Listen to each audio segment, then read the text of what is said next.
Hey, hello, this is Joe. In this video, this is an odd one, sorry. Um, I'm just gonna, I've been playing Path of Exile for a long time, and it's been a long time that I wanted to get back to a certain build or character, if you want. And I don't know. I thought I'm gonna just, do kind of a build diary where I try to take back the character from start and level it, try to understand exactly how things work now, because a lot of things have changed since I played assassin, cast on crit in this specific situation, ice nova, or even I don't know exactly, but for now it's COC ice nova.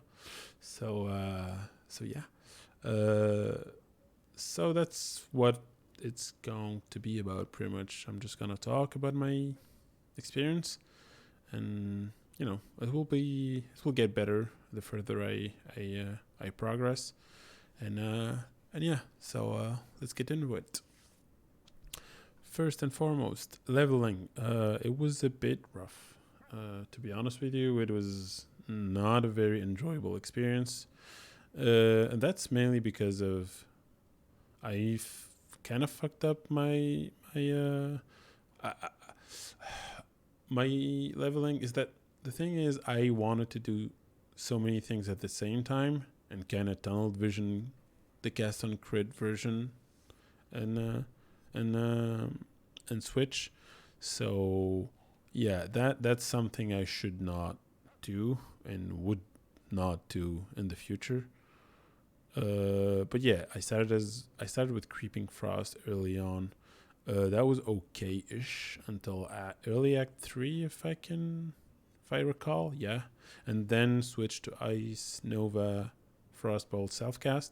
That was okay until it was a bit clunky until I got some cast speed on the tree and implemented faster casting uh, in my tabula rasa link, sixth link.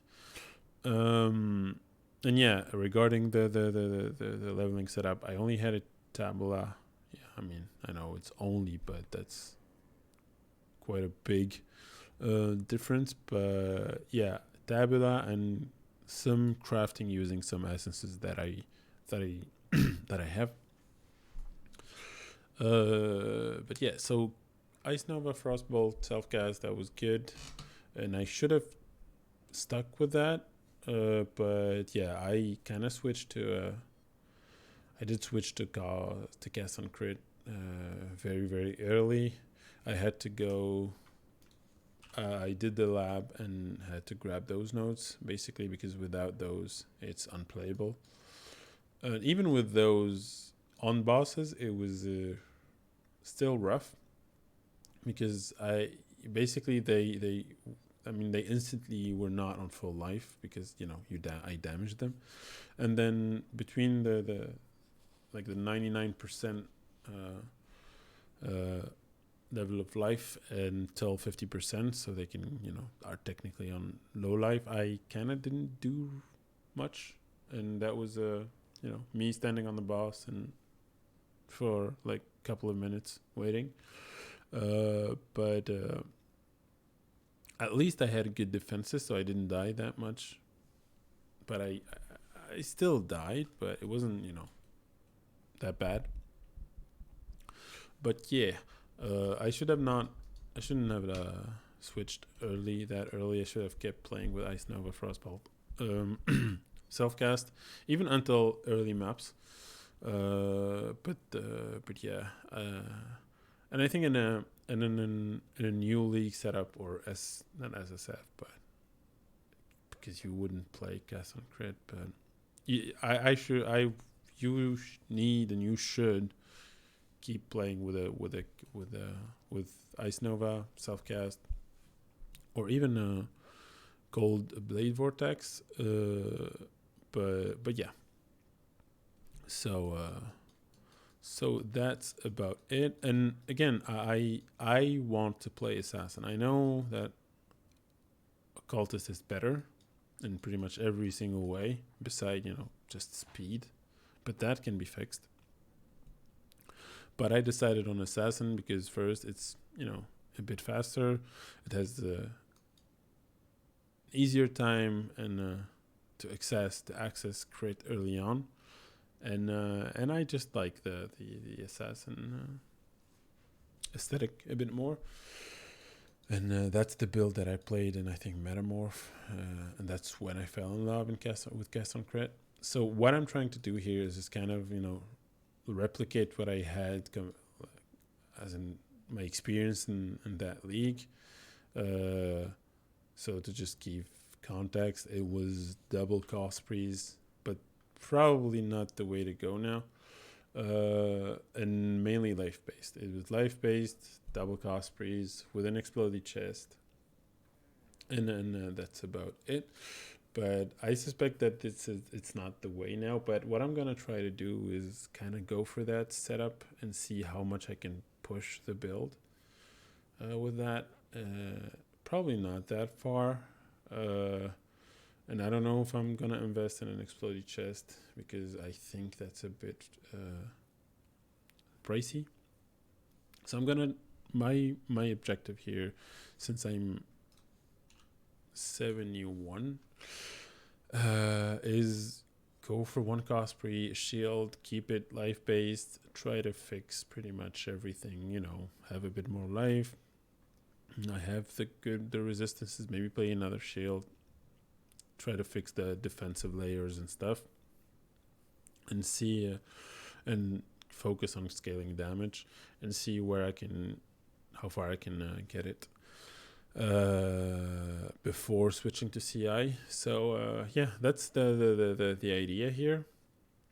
And once I get that figured out, I'll probably go back to the leveling part and see how it can be improved in my own way without relying on known builds, because I think those are fine. But for me, the interesting part is kind of figuring out on my own.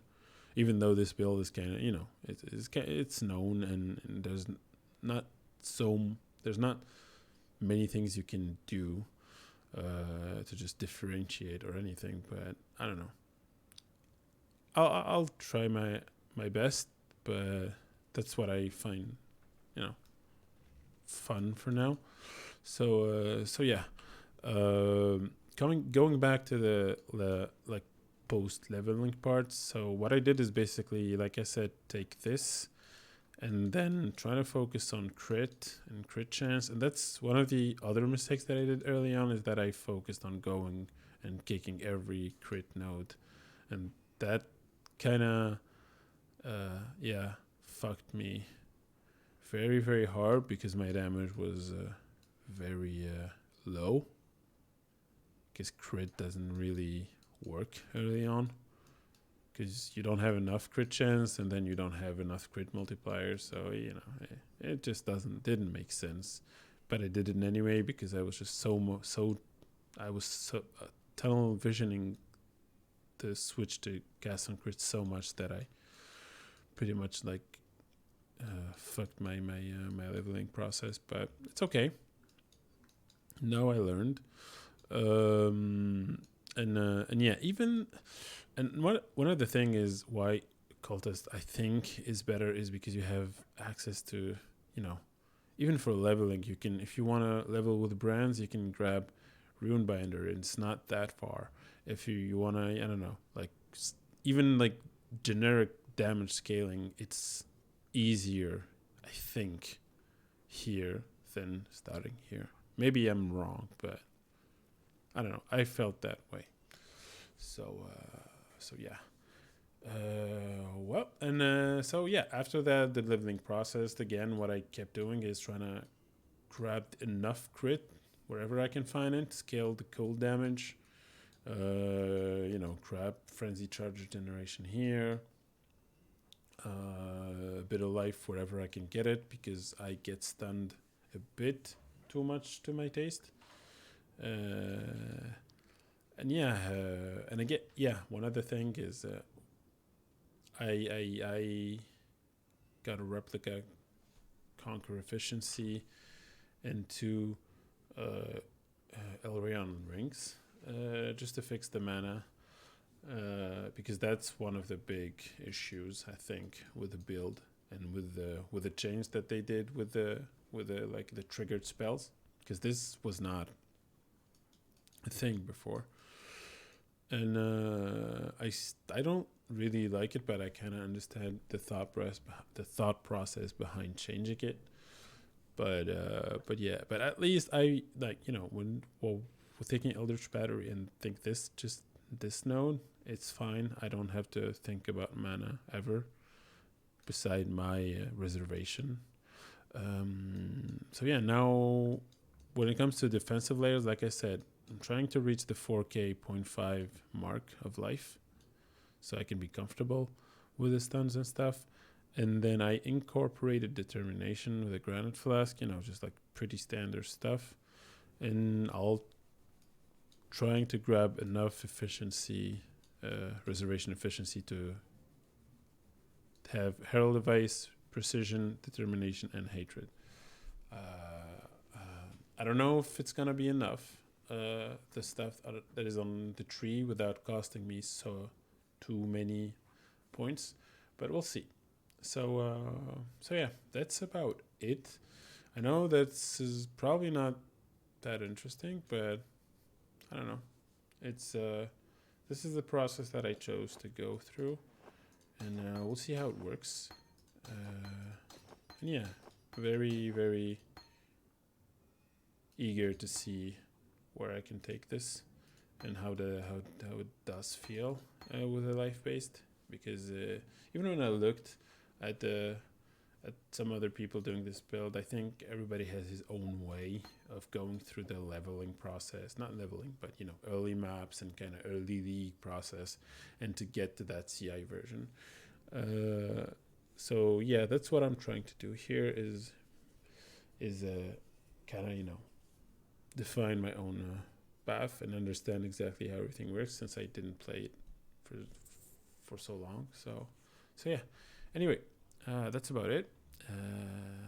Take care, and see you next time. Bye bye.